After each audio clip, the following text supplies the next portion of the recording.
are live. Over to you, Thea. Excellent. Hello, everybody. Welcome to our debrief catch-up chat about sovereign dialogue. We're in our penultimate week of this season, so week 11 of 12. It's been another lovely week, another experience of this simple approach and method that really does I think this week I've more than ever before experienced um, the fact that this is a retreat, that it's a 1 hour long retreat online from life, from all its complexities, that really enables people to reframe or not even necessarily to reframe, but to fully experience what's happening, to be able to be with things without judgment, without fighting it, to have new perspectives, and to really appreciate and learn to trust our own internal sense of knowing, wisdom, and power. And I Brilliant. think this was, I really loved it. I'm gonna big us up a little bit at the beginning of this chat because Go for it. we I so appreciated that some of our regulars just really shared their appreciation with us this week and told us how inspiring we are, how inspiring these sessions are, how important they are. And it meant so much, didn't it? It was so lovely to hear that. And as acceptance is one of our core steps of the sovereign leadership framework, it can be so easy to gloss over something like that without actually really accepting that people appreciate what we do Yep. and being proud of that and sharing it and not hiding away from the fact that we do some good stuff. Yeah. Beautiful. Um, and I think it takes me into the first thing. Well, But not first. before you do that, can I just ask you what was it specifically that had you go right this week more than any other week? Has you see that this is a retreat? Because I think this week there was some deep emotional states that were present for people, Mhm. and that their time with us gave them a new perspective on, or Yep. helped and supported them to go back into what was going on for them with increased sense of confidence in themselves and their ability to find a way through Mm. everything. And also, the thing I was just about to say, which was we had people turn up today, and there was quite a lot of, when we begin, we usually do a little check-in in the chat of how people are turning up. And there were quite a few people who were like, I'm a bit resistant, I'm feeling a bit discombobulated, um, I'm just basically out of sorts. Yeah. And I thought, and you're here, Yeah. which is amazing because it's so easy when you're feeling not quite in line with all the best things in life to hide away a bit or avoid things or to give in to the resistance and say, well, maybe not today. And so I think that because this is a retreat, people see it as a place they can come to and bring all of that. Yeah. They don't have to turn up because it's going well. They turn up however, and they realize that if they turn up, they'll get something valuable that's going to help transform how they're feeling rather than being stuck in it. Yeah. Exactly. And there's Um, something really wonderful then that people are like transcending the I'm doing something performative, mm, and then I'm actually like, but I'm actually doing something real, and I'm showing up real as myself, and all of that is okay, and I'm willing to be seen that way. And I think that that's massive. mm. Yeah. And also the fact that today, you had to leave the call early, but as I was closing it, I said, well, we are completing next week, but don't panic. We will be back. We can't imagine us not doing this because it's working for us as much as it is for everybody else. Yeah. Um, and the relief, I mean, literally, there was like, oh, thank God, they're coming from the room. So I think that's um, yeah, I think those moments when I really recognize the value of what this time does for people Yeah. feels really great. And that, that it has a real meaning in people's week and a real value for them is something that I feel really great about, really proud of. Mm. Yeah. Mm, Yeah.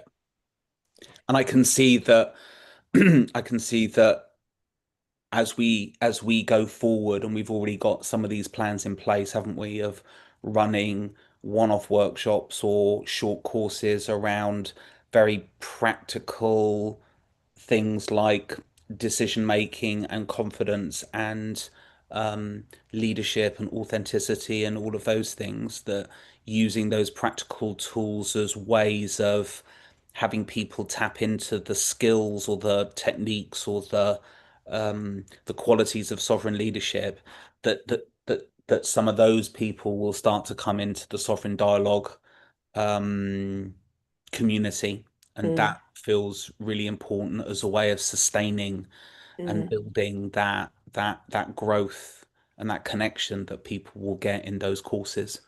So yeah, I'm also really excited about that. mm. Yeah, yeah, absolutely. Mm. It I see it very much as the two different bits of our work feeding one another. Yeah. Um, as we develop it all. Mm. And it's good to get to grips with some of the issues that people experience in their lives and in their leadership and in their work and the things that they need to kind of want to improve. Mm. I think I have things that I want to improve. And Mm. the truth is that for us, that improvement comes from being able to center, being able to embody the sovereignty within you, receiving yourself as whole, trusting your inner decision making, learning how to access that decision making more Yeah. effectively and completely than most people know how to. I mean, really, most people don't know how to do that. True. And so it's both the practical approach, entering people into this world that's more spacious and relaxed and open, Hmm. but also this spacious, open, relaxed world guiding people into improvements in their lives Yeah. um, that they need to make, Hmm. that the action they need to take, which does exist, it doesn't all happen without nothing happening. Um, so yeah, I'm looking forward to that. I'm looking forward to that kind of um, symbiosis. Mm. And that Mm, cross pollination as well. yeah, Yeah. yes, Yeah. yeah, yeah. Cross-pollination is a nice word. Mm. Um, Yeah, so one of the themes for me was that the value of turning up to and for me it's what makes both embodiment and sovereign leadership a practice Mm. is you get the benefit when you do the practice Yeah. and when you maintain your own structures and the practices that help you um, improve your kind of rate of remembering what you can do when you're feeling stuck or when you're going into reaction to something, or the regularity of that happening, or the effectiveness of your ability to trust the information you're getting and go with it and back yourself. Yeah. Um, and so that sense of turning up to keep that practice going, even when you're feeling disgruntled and um, not at one with life. I think it's a great act of self-determination and self-determinism Mm. and courage and vulnerability as well. And the fact that that's what people share with us and they're happy to be there just also makes me feel that we've curated a space where people know that's okay, Mm. that Mm. there's no sense of perfection needed in what we do. It's warts and all Yeah. leadership. Totally. Totally. Which is really the only kind of leadership that is real. Yeah, To be fair, yeah, certainly the only leadership I'm interested in. yeah, yeah. Anytime I see somebody presenting too polished a front, I'm just like, no, you're all right. Mm. I'm sort of reminded in that turning up bit about when I was teaching martial arts and I was only teaching it a few hours a week. It was quite hard to get into the rhythm of it and to remember stuff and to, do the to have the conversations that needed to be had to really support people on their journey. Like I wasn't doing those conversations very regularly, but when I went pro and I ended up doing it a lot more, just that regularity of showing up in all weathers, feeling unwell, not feeling unwell, feeling confident, feeling not confident, all of those that I just got myself into this rhythm of just showing up as this martial arts instructor. And it just did wonderful things for uh showing me that I could show up as I wanted to. I could show up and choose how I showed up um, anytime I wanted to. Mm, And I think that's one of the mm, like one of the things that I can kind of see the parallels in this is that yeah, the more we show up in our sovereign leadership. And what's great about sovereign leadership is that you don't have to be in a dojo and you don't have to be wearing the white pajama suit with the belt tied around your waist. You can do it in everyday life. There are countless situations every single day where I know that I practice being in my sovereign leadership again and mhm, again and again and again and again, and it's just that consistency of practice that has it be bedded in, mm. and it gets easier when you do it that way. Mm. Yeah, absolutely. And you don't have to be in a boardroom either. No, Um, it is, yeah, all encompassing. totally. Mm. And that reminder for me that a lot of this is about finding that spaciousness. Hmm. Um, I really, it was such a good reminder and a good frame for me. Just no, the reason is, you know, anybody who's seen these videos regularly may realize I'm in a different space, and it's because I've tidied my office finally, which has been waiting and waiting and waiting. Yep.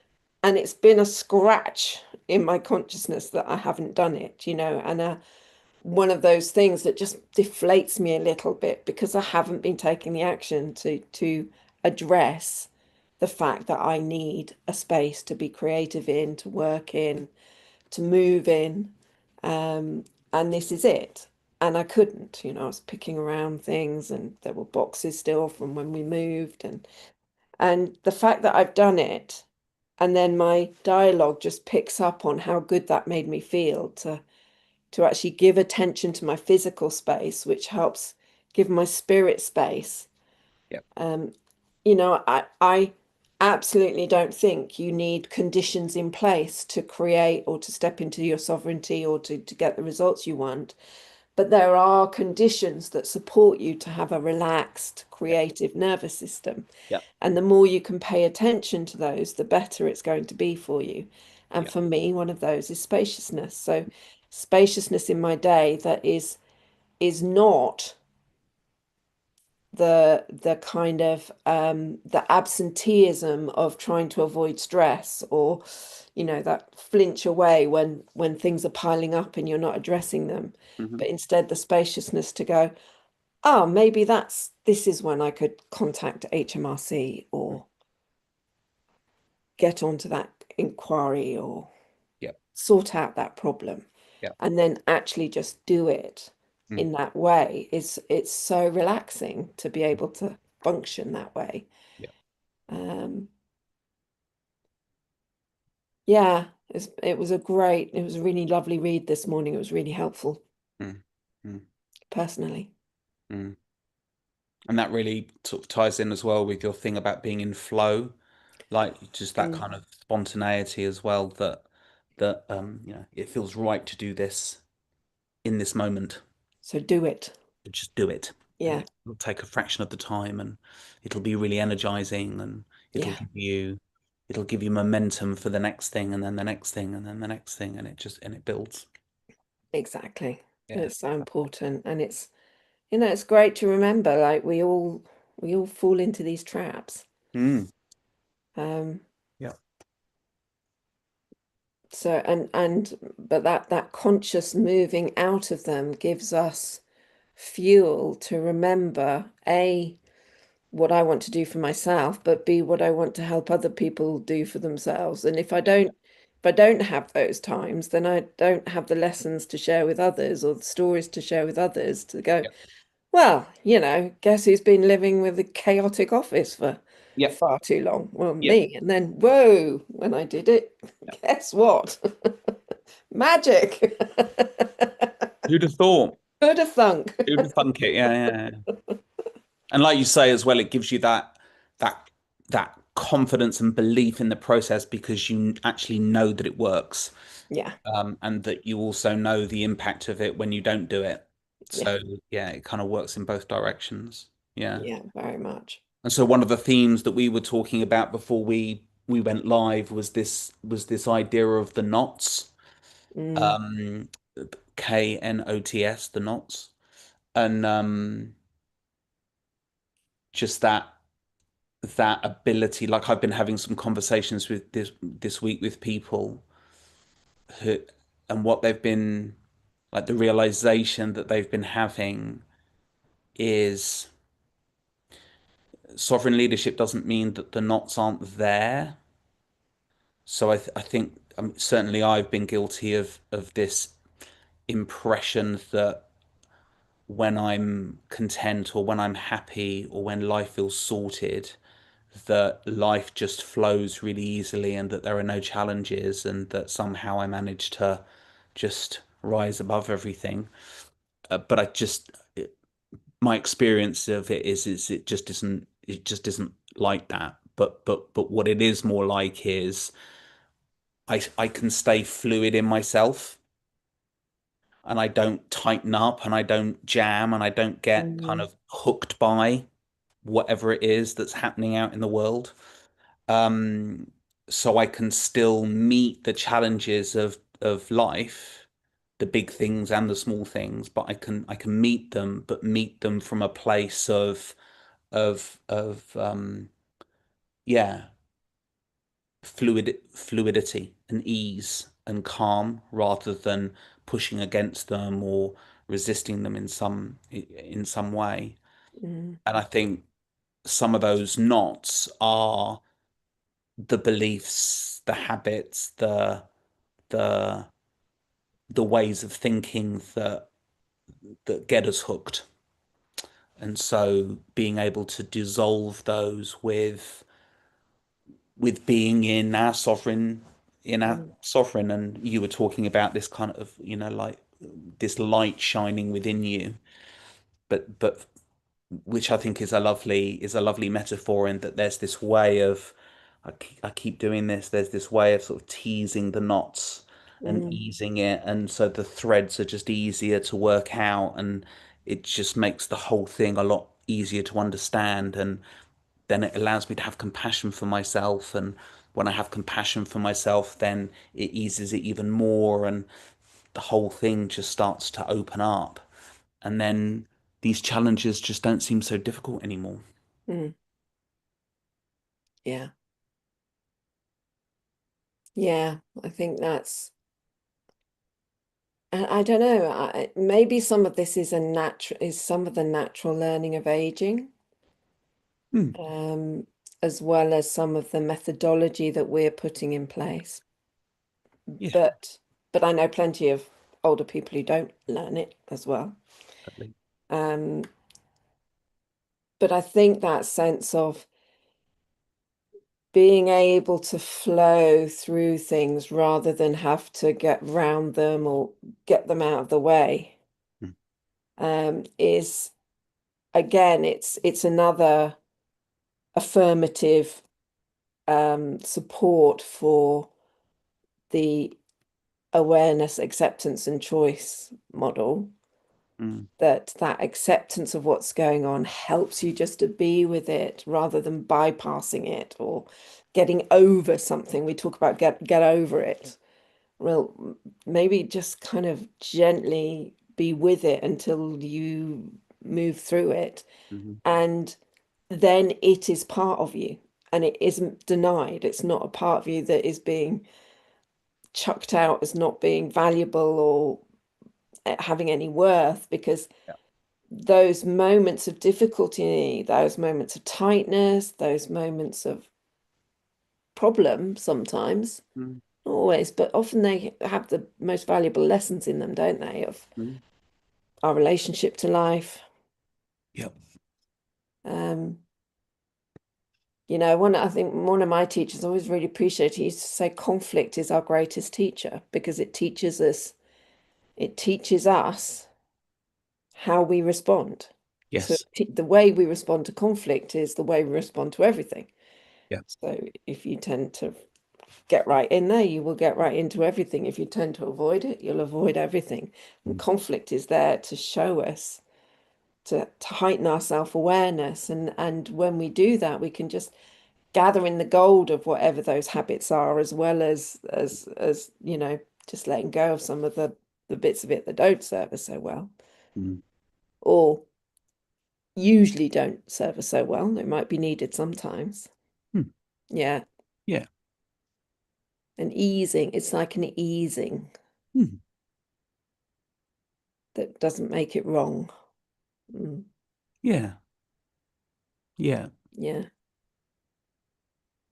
And that, I mean, that leads me right into the description that one of our participants used today of lifelines, not deadlines, mm, which I just thought was brilliant. And it was in a conversation about how frantic life can be in those how false sometimes the our time frames are, and yeah, how the urgent action. And it was in the context of somebody realizing that they were over prioritizing their sense of urgency over somebody who actually needed support and love from them and connection from them, yeah, and how much more important it was when she realized that to start to be in that point of connection and support and love yeah, rather than in the false kind of activity of deadlines and yeah, targets and that then having it framed as, yeah, we can choose lifelines rather than deadlines. And I just thought, yeah, it's really nice. I'm sure it's been said before probably, but I'd never heard it before. you heard it first on the call. Yeah, brilliant, Yeah. brilliant. Yeah. Yeah, I see that a lot with when people say, um, I should be further along in my career at this point in life. And it's like, where does that come from? And I'm really noticing that there's this head head driven um structure that says by this time in my life, like my stepson, for example, he's like, I wanna buy my first house before I'm 30. And I'm like, okay, like I get that. But my like the concern is, does he see himself as a failure if he doesn't achieve that? Mm, And also, does he see himself as a success if he does? Because mm. either way, neither of those things are actually true Yeah. per se. It's just that he set a goal and he either achieves it or he doesn't. So it's much less about like in archery in Japanese archery, what they talk about, because Japanese martial ways, they always have this like there's always like a deeper philosophy behind them, right? And one of the Mm, things that they talk about in archery is this idea of, you know it's not about the arrow hitting the target, it's about the flight of the arrow to the target. That's the thing that counts. mm, And the only purpose of the target is it gives you a reason to fire the arrow. mm. That's actually it. Mm. So then That makes after that, all it comes down to is how do you load the arrow into the bow and how do you draw the bow and how do you release the arrow? mm, That's the only bit that you have any control over. So the whole thing becomes this internal, becomes about focusing on the internal process, not about the external outcomes of that process. mm, So success is neither hitting the arrow nor not hitting the arrow.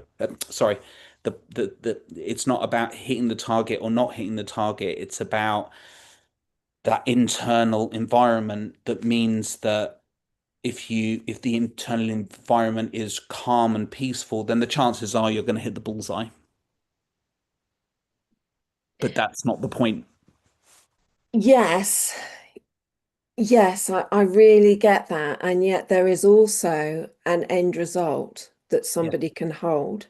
Yes. And one of my favorites is um, in one of the books that my teacher wrote, he uses the example of a golf lesson and this guy who taught golf magically by getting people to visualize the ball being where they wanted it, Yeah. and the absolute magic that ensued when they were able to be where the ball would land rather than in the process of hitting it. So I Yeah. think there's a balance of those two. There's a beingness in what you're talking about that is so important because you want to experience everything you're going for Hmm. and be with it rather than he called it being in the swing circle. What do I need to do? How do I need to be? Do I That want my arms exactly. straight? I need my hips here. And I mean, rather than doing all that mental process, Yeah. just that freedom of having an end result. Mm. But I think then what it also speaks to is that you go for something, and buying a house is a really great end result to have for yourself. Um, but very often what I find about those when you create things like that from that place, from exactly that place you're talking about of that state of being, that energy that you bring to it, is that when you get the thing, A, it's usually more than you thought it would be, unless you've made it a race with yourself, unless you've made it hard work or something that deems you worthy or not worthy or good enough or not good enough, then it's just a bit more, it's more of a grind. You'll probably end up with a house, but you might also end up exhausted and feeling Right. battered by life.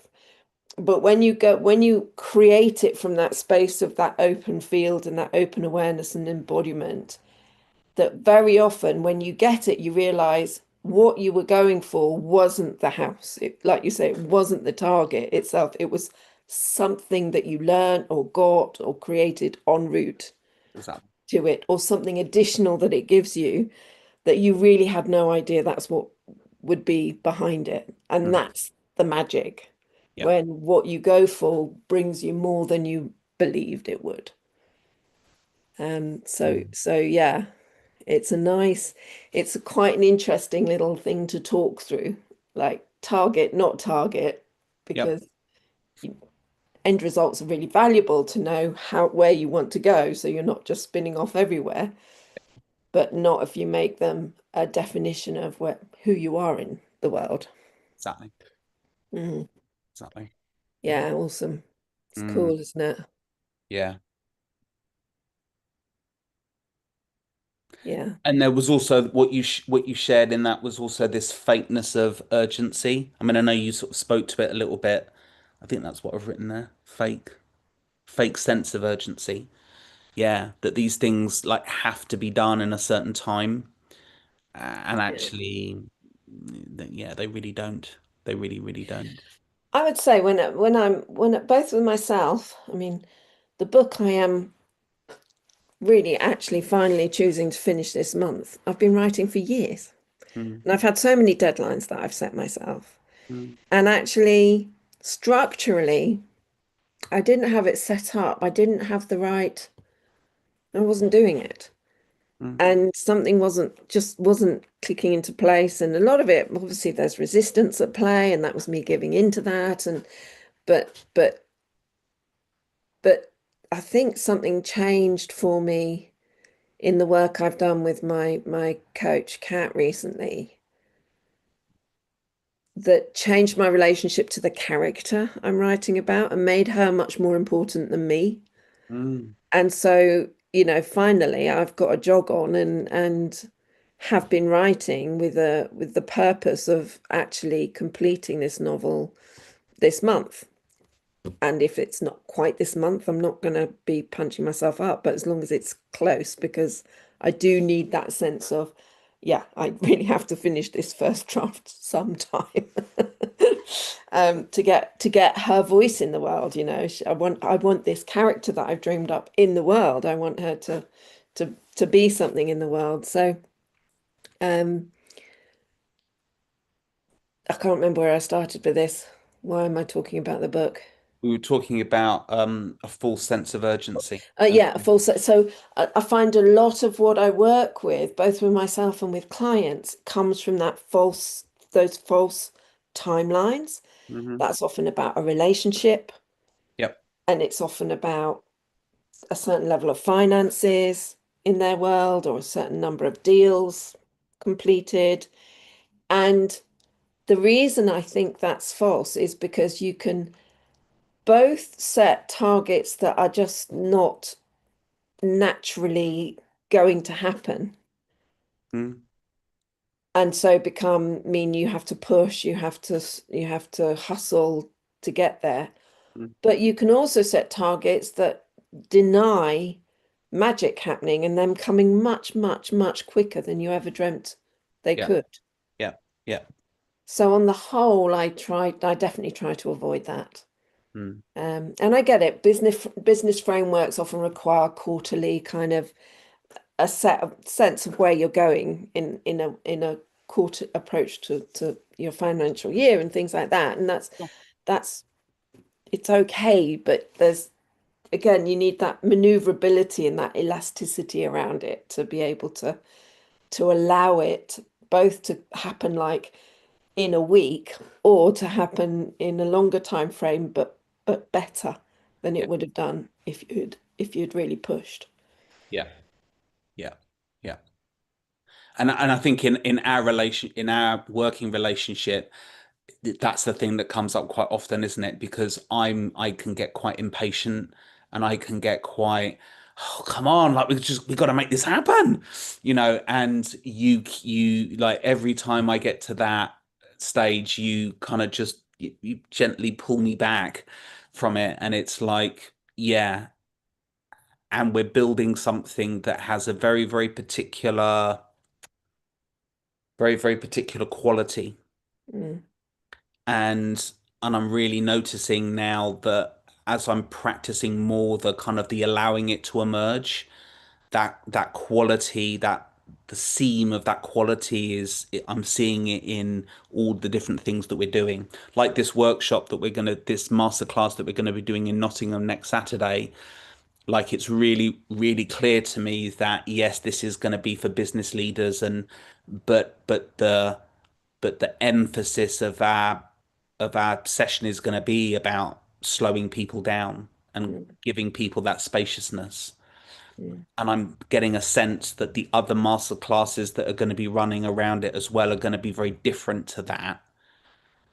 And it feels important to emphasize that distinction because that is how we work, right? And that mm, is the thing that we offer because without that spaciousness, your wisdom doesn't rise to the surface, mm, doesn't have it, mm, isn't given a platform and a voice. So it's little things like that that encourage me that yeah, yeah, yeah, yeah, yeah, we're on the right path, and yeah, it's not happening on the time frame that I've got going on in here, but it is happening. mm, And the way to accelerate that is just to create the right conditions so that whatever this seed is, that it can grow at its own pace. mm. Yeah. Yeah, absolutely. And likewise, I get energized by your impatience sometimes. It's not just it's a two-way street, but also like I was talking to my friend about Nottingham, and she said, "So is it going to be something that will bring you more clients?" And I said, "Well, yeah, we'd love to have some people join us. We're putting together a group coaching program that people can join. Mm. Be awesome." I said, "But if that isn't what gets chosen, this event has transformed the way David and I think about our business Yeah. and how we present it to people. And so in a way, we've already got the benefit of having chosen to do this. We've already got significant amounts of benefit. Yeah. Um, and we've still got yet to meet the people we're going to meet and have the opportunity to influence and serve them in the way we want to. Exactly. So, again, it's like, yeah, but I think the impact of it could be way more Mm. than getting more clients. Yeah. Yeah. Yeah. And Um, more clients. and more clients. Yeah, of course. We need clients. Business needs clients. You need Absolutely. income. Yeah, So I'm totally. not by no means undermining the importance of that at No, all. no. Cool. Um, Cool. Great. Is there anything else? Is there on the list Well, I that think you can? that what you've just said about that we're going to be teaching, business leaders to slow down, Yeah. to encourage that spaciousness. It kind of touches in with that last point you were making about how we get taught to do things, like Mm. that there are expectations in the way we're brought up and the world we live in that you have to turn up a certain way to be Mm. something. Yeah. Um, and I think the example that one of our clients used was like meditation, wasn't it? That you know, Yes. meditating was done sitting down and still, and she was absolutely incapable of it because she does Yep. dancing and moving meditation, and that's her body, and how Mm. it had taken her, some time to realize that's her. Sure. She does her now, Sure. and I think maybe that touches into it of like we're going to be challenging the how people think they need to turn up as leaders, Yep. um, and what it is that creates impeccable leadership in life Mm. isn't driving, pushing, whatever. Mhm. It's actually being spacious, giving yourself time to reflect, giving yourself that opportunity to ask questions within and know that you have all the resources that Mm. you need to do anything, to create anything. Mm. Um, so I think that reframe, and it's one that's I know is happening in a number of places. It's not like we're the only people doing this. I know that other people have certainly got here as well. And it gives me real hope Mm. with more and more people approaching leadership and business through this lens of creating, say, spaciousness. For my friends Paula and Ellen, it's the softness revolution. Mhm. It's I think between us we could create something really valuable Yeah. for this generation of leaders, and hopefully for young leaders as well, to Mm. learn ahead of time Yep.